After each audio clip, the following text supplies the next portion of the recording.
Well, morning to you all. We have with us today a distinguished fellow of the Center for Military History and Conflict Studies, Mr. Tony McClenaghan.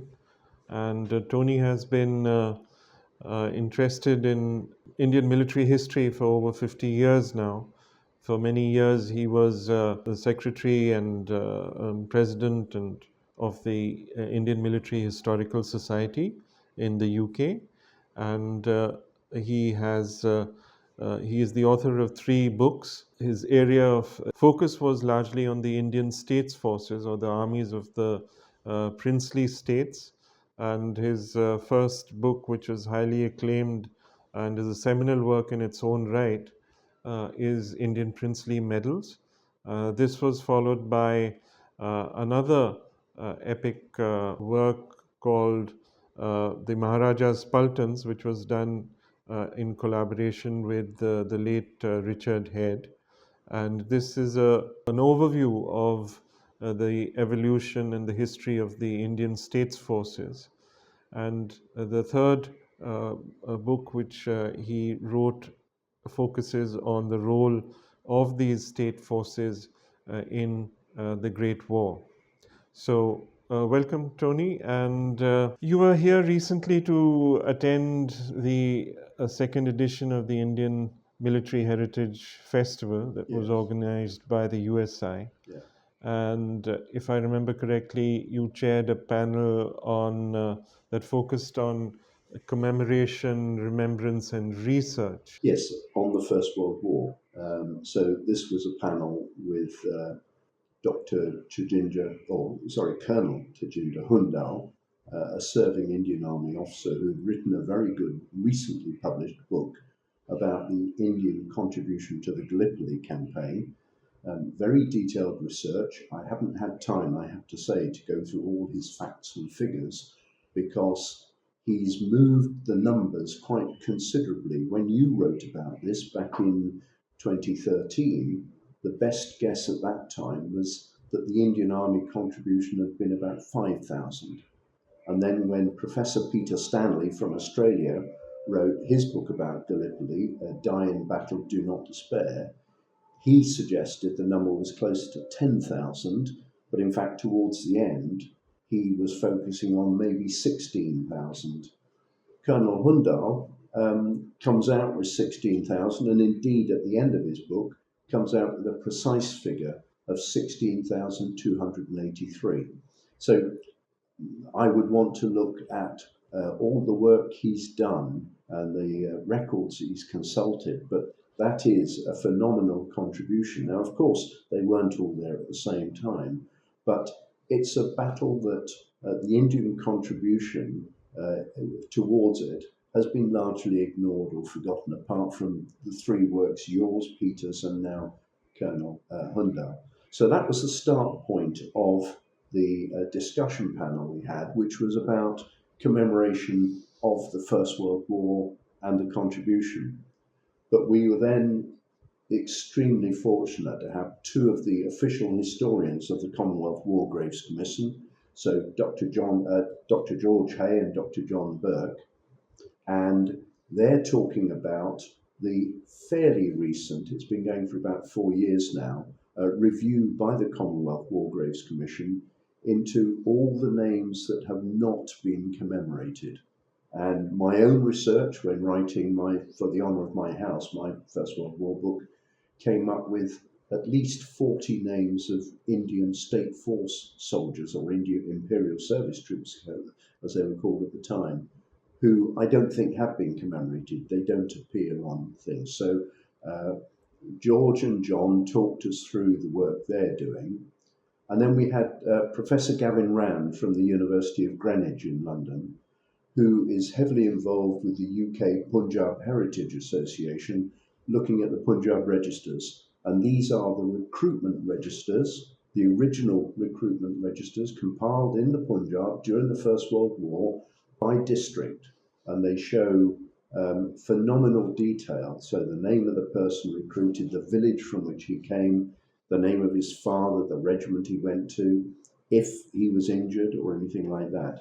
And these were, for a long time, lost and forgotten. but in fact they were in the Lahore Museum, were found there a number of years ago, and UKPHA and University of Greenwich have now collaborated on, it's still an ongoing project, to digitize these and make them available. So Gavin was able to tell us something about how that's going on. So these records will become in due course available online for anyone to search.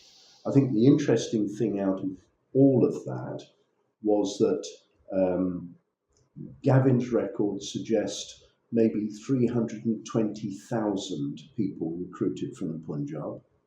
The Commonwealth War Graves Commission, the two researchers there, suggest that perhaps as many as 10,000 of those have yet to be commemorated. So there's a lot of work to do.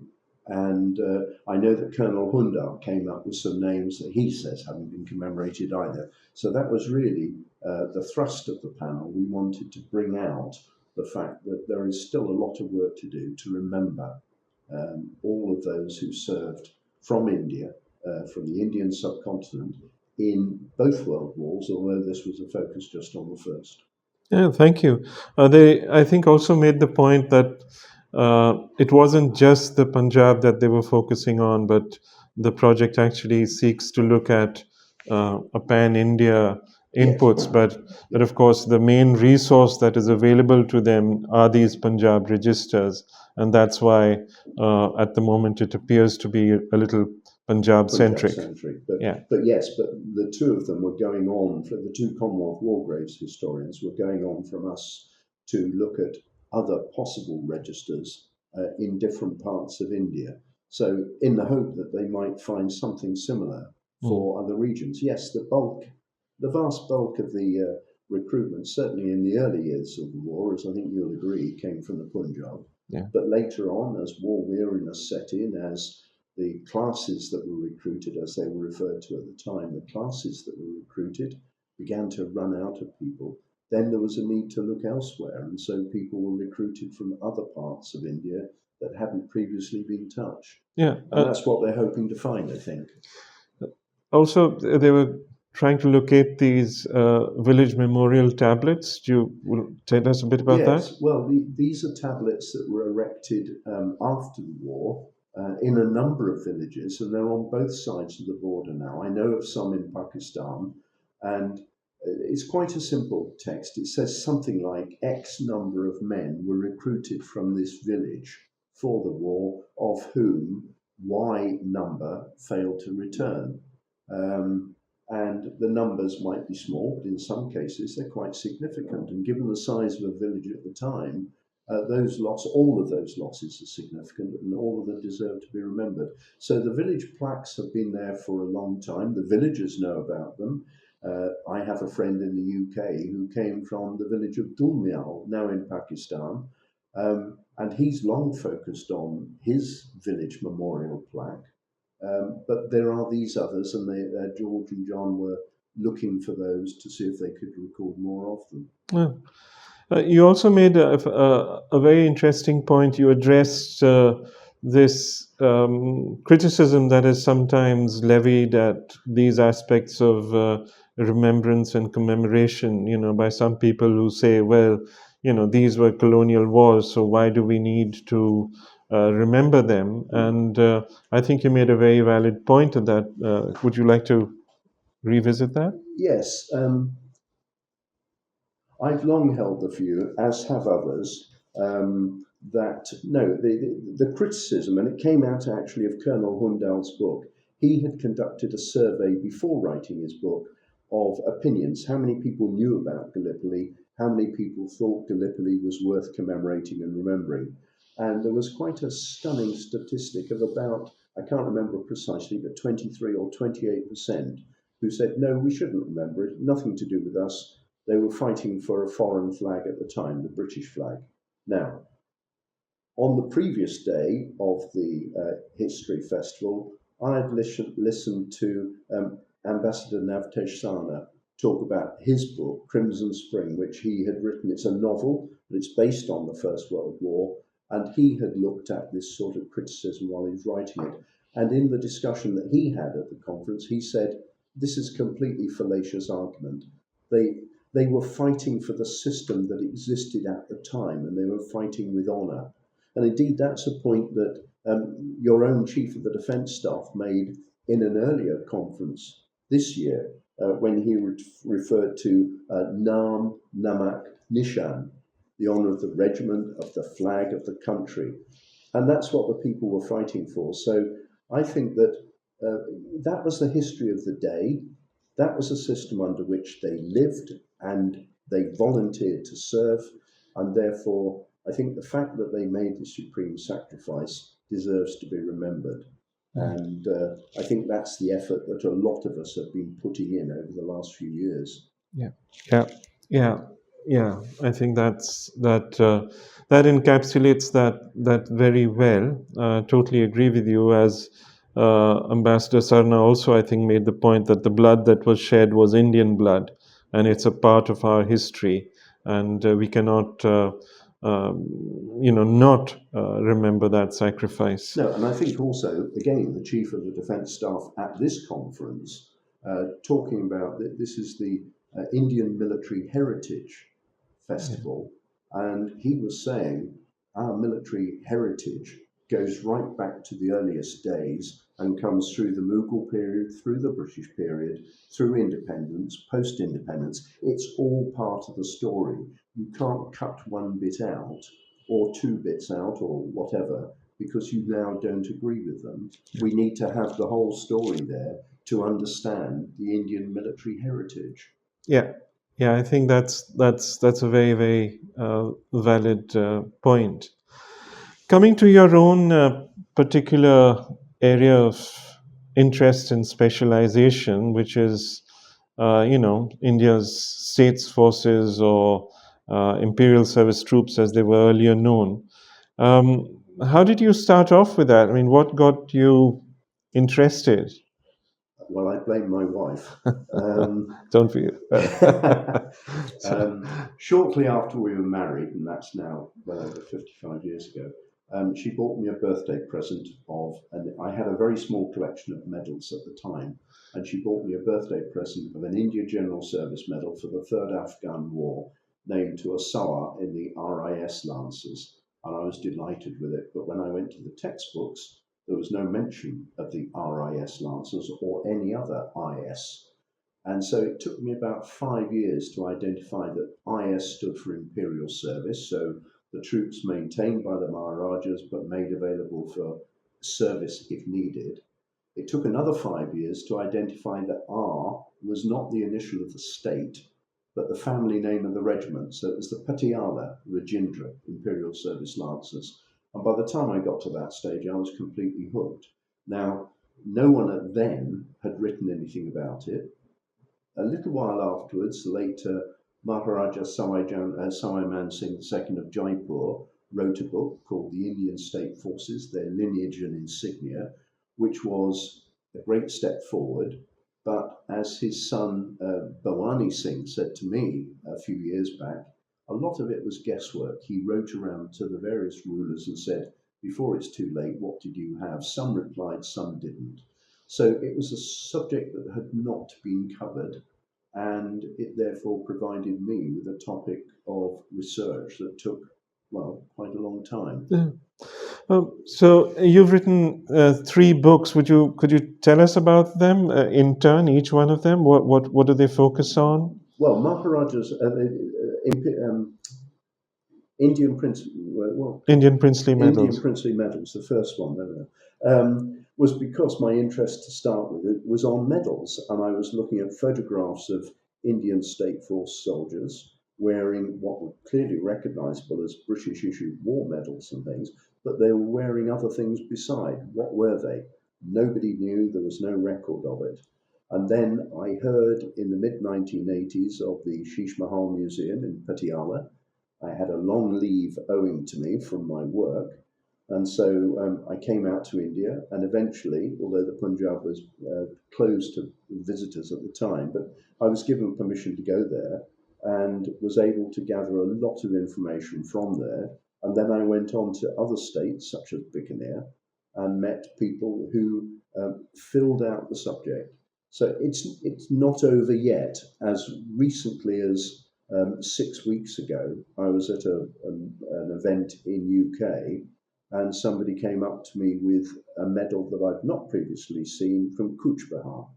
So there is still material to gather, but I've rather moved away from it now, and I think I suppose I'd like to say I laid the groundwork with Indian princely medals, but if there's amendments to be done, maybe others who are still interested in the medal collecting field, I'm not anymore, can pick that up and move on.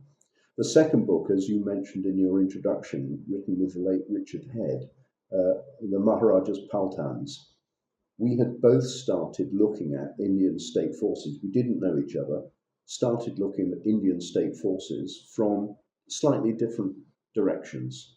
And we suddenly met each other and realized we'd been doing all this together. So we decided to collaborate on it. Richard had spent years going to the High Commission for India in London, where they had a complete set at that time of Indian State Force Army lists. Went to the Indian Institute Library in Oxford. I was going to the British Library in London. So between us, we pulled all that together and tried to present as comprehensive a cover we could of all the various regiments that the princely states maintained. Not all of them were made available for service, not all of them were fit for service. But at the time, it was as comprehensive as it could be. I've no doubt we missed some regiments, and you and I, with another project, are looking at some badges and buttons and things like that, and we're finding some for regiments we've not previously known about. So there's still work to do on that, and I'll continue on that. The third one, for the honour of my house, was about the contribution of the princely states to the First World War. So this came out of my having given a general talk at the USI a number of years ago about the princely states and their contributions. And I think it was General Ian Cardozo who said something like, "Isn't it time you wrote a book on it?" So I got down and wrote a book on it. And it covers as best I can the various contributions that were made around the globe, Europe, the Middle East, North Africa, East Africa. And of course, coming out of it, there are some rather famous incidents, such as the charge of the Jodhpur Lancers to take Haifa, which is still now commemorated in Israel. Indeed, Ambassador Sana has been the ambassador for India in Israel, and he was there when, together with the Haifa authorities, they decided, let's make this work and let's revitalize the memorial and bring it up. Here in Delhi, I pass frequently as I'm driving in and out of town the Teen Murti Memorial, now used by the Indian Cavalry as their memorial. Few people seem to realise actually it commemorates Imperial Service troops of the First World War. And if you look closely at it, there are 3 sawars standing at each of the 3 corners, 3 tablets, and the tablets are for Hyderabad, Jodhpur, and Mysore, with others named underneath, who were also part of what was then called the 15th Imperial Service Cavalry Brigade. So the idea was to record their contribution as much as possible, and then also record the casualties. And that's where I say I've come up with about 40 names that I think are not yet commemorated by the Commonwealth War Graves Commission. But as a result of this visit, I'll be working with them when I get back to see if we can get those into the system. Yeah. And then finally, there's one 4th booklet that came out last year called Reconstitution, which is about the partition of the Indian Army in 1947. And Reconstitution was the name that Field Marshal Auchinleck gave it, because he didn't want to spook the troops at the time into thinking they were going to be divided. This was all a rather hurried decision, and indeed at the end of the day, the military planners were given 73 days to divide the Indian Army into the armies of India and Pakistan. They achieved it, and regiments went one way or the other, but not in their entirety, of course, because they had different mixes of squadrons or companies, and therefore people had to be weeded out and decide which way they'd go on independence. So that's the fourth piece of work that I've done most recently. Now I'm working on a project with the USI, with you, um, to catalogue as much as we can of the insignia of the old Indian Army, based on a number of collections, but primarily the collection of the late Field Marshal Sir John Chappell, who donated his collection to the National Army Museum in the UK. Yeah, yeah. So, and you have, of course, been spending a lot of your spare time, such as it is, in the National Army Museum. I think largely, well, of course, they are gaining from it, but also identifying some of the other bits and pieces in their collections which Yeah, have so far been not properly recorded or identified. And this is also part of this larger British India military heritage project with the USI and the National Army Museum yeah, have going together. yeah. Would you like to tell us a bit more about the joys and the challenges of working with these collections, and what exactly is the expected outcome out of all of that? The expected outcome is fairly straightforward to say. It is eventually that this material will be put online by the National Army Museum so that anybody from anywhere in the world can access it and identify a piece. The bulk of the work I've been doing there, I had already catalogued the Field Marshal John Chappell collection before he gave it to the NAM. But it turned out while I was doing some research there that I identified that they had another huge collection formed at the turn of the last century by Major H.G. Parkin, an acknowledged authority on badges and shoulder belt plates in particular.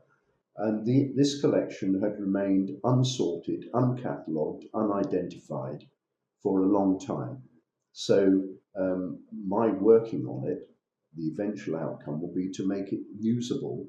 Now, the joys and the pitfalls of it, there are always things that we're discovering that are new, but not all of it is accurate. Indian regiments, not just Indian, but British regiments as well from time to time, that tended to add a batalon or two before perhaps it had been properly authorised. And one of the first intriguing things I had was a button with supposedly a battle honour for Surat. Now, Surat, north of Bombay or Mumbai, was the first settlement of the British on that side of India, Madras down south. And but Surat was never awarded as a battle honour. So why did it appear on a button? And it seems from the work we've done so far that there was an entry in the East India Register of, was it 1838, speculating on a number of honours that were being sent back to London for approval. And so regiments put them up on their devices on the basis of that. When the approved list came back, however, Surat was not included. I think that's partly because the ruler of Surat took the East India Company to court in London. He went to London to challenge their decisions, and he took them to the highest court possible, the Parliament. And he argued his case in Parliament and he won. So I think the East India Company probably got a bloody nose as a result of that, decided, no, we're not going to have Surat on an award. However, the button exists with it on. So there are things like that and others that we've come across where regiments jumped the gun and put up an honour, and then when the final authority came out, they weren't included, so they had to remove it. But that helps us in a way to date some of these items because we know when the honours were awarded, and therefore it can only be for a very short period. Yeah.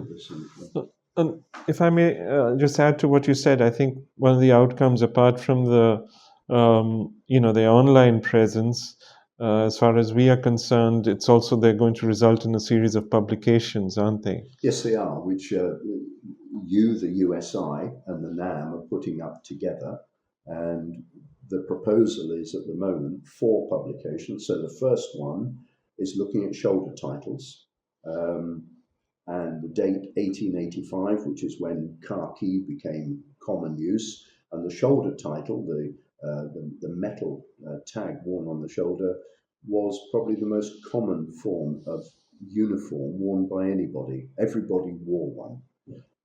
Buttons go back further than that, so that will be the buttons will be the second volume, and buttons go back to the 1820s, when after the East India Company design of the lion dropped out, regiments started to adopt their own designs. So the third one is to try and trace these through the ages, and then the remaining 2 volumes will focus on things like the shoulder belt plates or the pouch badges and cap badges and collar badges. Right. And if I may ask, I think, and we've discussed this earlier, there might be some people who might say, there are already a series of volumes on the buttons of the Indian Army by the late Colonel Neville Polson. So are you not reinventing the wheel or repeating what has already been done? What would you say to that? There is obviously a degree of repetition, but I would say that we have access now to archives that Neville Polson did not have access to. We are able to look at the dating of some of this material, and we're also finding, as I said earlier, of the medals and things, we're finding new pieces that have not previously been recorded. And I think the way that we're trying to record them with the lineage of the regiments, yes, Neville Polson covered that, but he had perforce to guess at some of the dating of it. I think we can be more accurate. We're starting to find references in very early government general orders, and I don't think Neville Polson had access to that. So I think it adds to the work that was done. Yes, there will be some repetition, but it's not in any way an attempt to knock Neville Polson's work off the perch that it deserves to be on. Yeah, I think if I may again add to what you just said, you have been looking at primary source records to an extent that perhaps nobody has ever done before, whether they're army orders, army instructions, government general orders, orders of governor general, and so on and so forth. So I think that that's a significant addition to the work. Usually, people have tended to catalog, badges and insignia and accoutrements without tracing their evolution and providing the kind of documentary proof that might be needed. So I think that's a big step forward. Well, is there anything else that you think you'd like to add to this discussion, or Well, there's one final thought, and that is that at the moment I'm working with the National Army Museum in the UK, and there's a big depository of stuff there. But I would hope that somehow this could also be made available somewhere in India, maybe through the USI. You are, after all, you've got the Centre of Military History and Conflict Studies. And I would have thought this material should be available here in India. The problem, as I've discovered as a foreigner in India, is that most of your military museums are behind the wire, so I can't get in to see them. I've had very privileged access to one regimental museum, and I found a piece that was of significance to me to do with the Salaiman Guards, the Jaipur Salaiman Guards, which became 17th Battalion Rajputana Rifles. And there was some material there I'd never seen before. But normally, your museums are not open to people unless they're in the armed forces. They can get behind the wire. I would have thought by bringing it out openly, perhaps into the USI, means that more people who don't otherwise at the moment get behind the wire can have a look at this and maybe take an interest and learn about the Indian military heritage. Tony, thank you very much. It's been a great pleasure and a Thanks, privilege Ron. listening to you. Great to Thank be you. back. Thank Yeah, you. thanks.